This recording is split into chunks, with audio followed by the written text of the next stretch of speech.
Muy buenos días, estamos nuevamente aquí en Transición. Ya se ha develado el misterio electoral, finalmente se impuso Javier Milei por un amplio margen de más de 11 puntos sobre Sergio Massa. Sergio Massa hizo una excelente elección, conquistó casi 12 millones de votos para un gobierno que tenía una inflación interanual del 150%,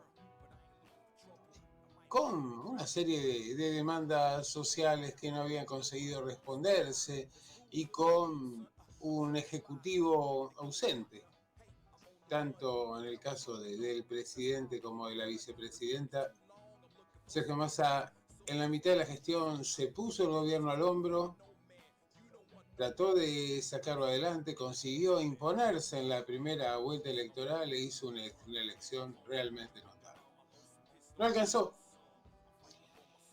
Los votos de Juntos por el Cambio fueron absolutamente todos a parar a la bolsa de Javier Milei. Y también los votos cordobeses de Juan Schiaretti. La elección en Córdoba 75-25 fue determinante, pero también lo fue el escaso margen con el que Massa consiguió imponerse en la provincia de Buenos Aires, ¿no?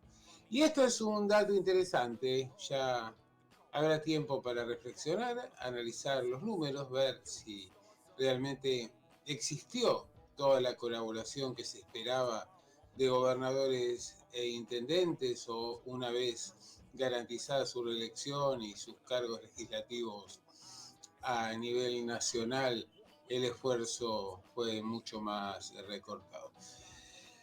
De hecho, ganó Milei entonces en su alianza con Mauricio Macri y quedan planteadas una serie de dudas que se han ido develando progresivamente desde el mismo domingo de la noche. Lo primero que quedaba por saber era qué Milei era el que iba a gobernar, si era el Milei de la motosierra que apareció en escena hasta la elección general, o si era el Milei que reproducía el programa que le había bajado Mauricio Macri para seducir a los votantes de Juntos por el Cambio, mucho más moderado en el tramo entre la elección general y el balotaje. Las afirmaciones de Milei ya el domingo de la noche marcaron que trataba de recuperar la iniciativa e impulsar su plan de máxima. Y esto no solo por el hecho de buscar consolidar su respaldo dentro del 30% de votantes propios que le acompañó sistemáticamente en todas las instancias electorales, sino fundamentalmente también en la puja interna que se abre por el liderazgo del gobierno frente con el expresidente.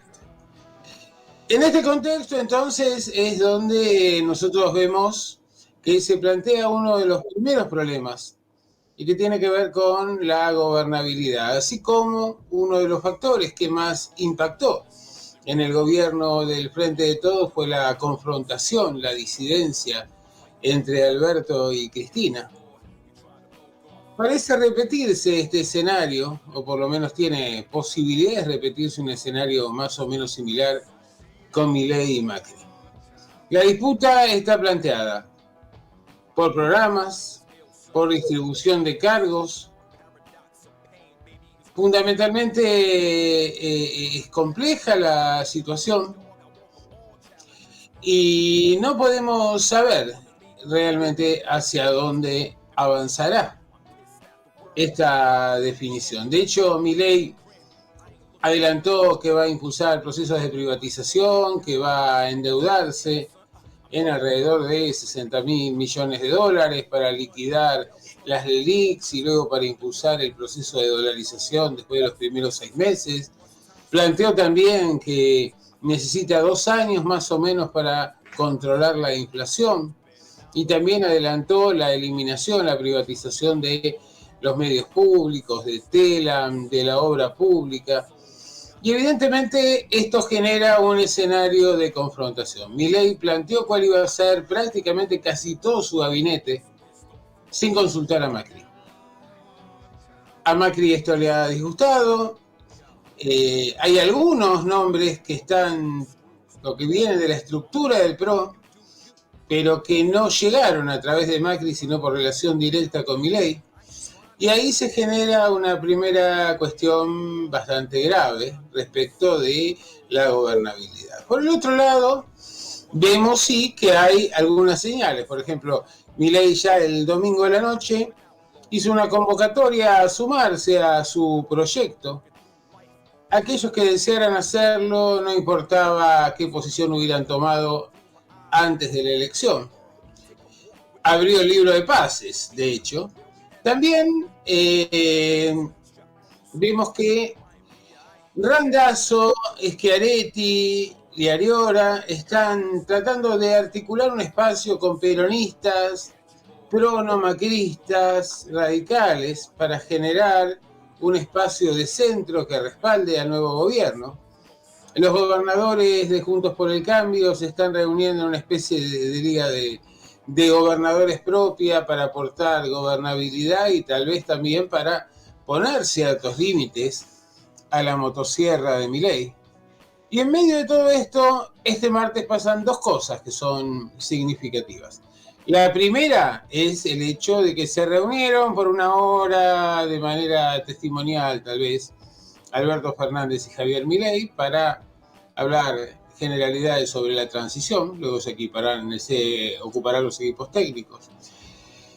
Por otro lado, Mauricio Macri hizo un anuncio, un llamado que realmente es muy preocupante, ya que convocó a los jóvenes libertarios a convertirse en una especie de guardia pretoriana que cuide el ajuste que viene, las privatizaciones y que salga a confrontar con aquellos sectores que intenten ocupar las calles para evitar que la guadaña se pase y que genere una catástrofe social.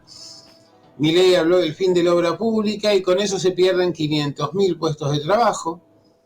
Tampoco sabemos muy bien qué es lo que va a pasar. Se deslizó la idea de que a los trabajadores públicos se les podía pagar con alguna cuasimoneda. Se planteó también el hecho de que se podría habilitar a las provincias a emitir su propia moneda, que se eliminaría la cooperación federal. Por ahora son todas especulaciones. Pero lo que sí va quedando claro es que el escenario no va a ser calmo de aquí en lo sucesivo. Por el otro lado, queda la duda de quién llevará la conducción de la oposición en el gobierno, frente al gobierno de Milei y o Macri. Por un lado, Sergio Massa dijo que había terminado su carrera política, pero todos creen que fue una respuesta intempestiva frente a la resolución del balotaje por un margen tan contundente. Y otros plantean que se abren las puertas para que sea Axel Kicillof el encargado de no solo llevar adelante la oposición como gobernador de la primera provincia argentina, sino de convertirse en el competidor electoral de la oposición en las elecciones de 2027. Por ahora no está definido esto, hay muy pocas cosas que están en definición. Lo que sí se sabe es que hoy las góndolas de los supermercados aparecieron con más del 40% de aumento. Y de alguna manera esto va generando el panorama de desvalorización del peso al que aspiraba Milei para llevar adelante su proyecto de dolarización, de eliminación del Banco Central y fundamentalmente, digamos, de reducción del Estado a su mínima expresión. Así están las cosas, sin demasiada claridad, pero tomando un sentido. Y el sentido que vas tomando nos permite prever que los 4 años que tenemos por delante no van a ser tranquilos. Esto es En Transición y nos encontramos todos los martes a las 12 aquí por Radio Mercurio.